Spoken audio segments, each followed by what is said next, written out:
NATO is turning 70, and there were high hopes for a drama-free celebration.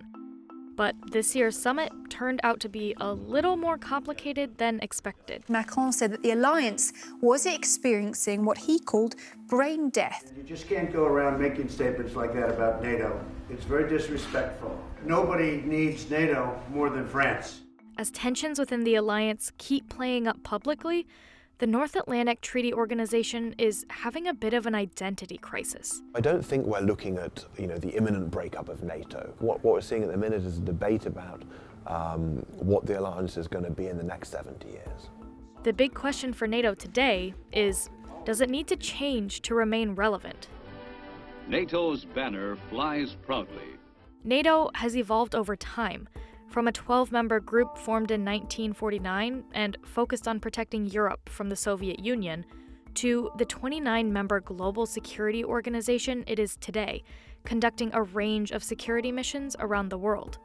The alliance has always been based on the same principle of a collective defense.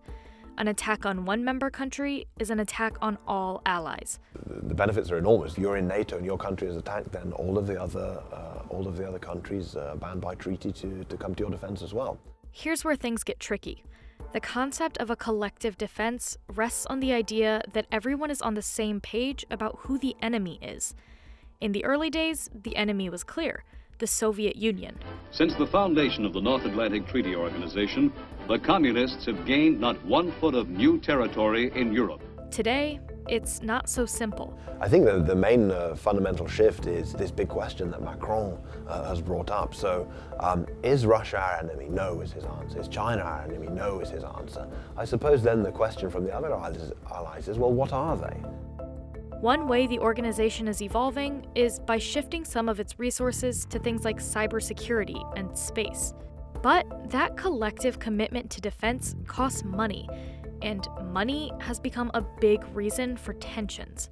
It's not right to be taken advantage of on NATO, and also then to be taken advantage of on trade, and that's what happens, and we can't let that happen. The issue has been called burden sharing, or the idea that member countries should all pay their fair share. Fair burden sharing underpins everything that we do. The US has been seen as the leader of NATO, and it spends more on defense than the other members, which President Trump and others say is unfair. NATO members must finally contribute their fair share and meet their financial obligations. For context, Trump isn't the first president to raise the issue.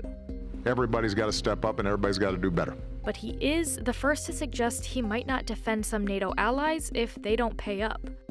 In 2014, NATO countries formally agreed to spend 2% of their GDP on defense by 2024.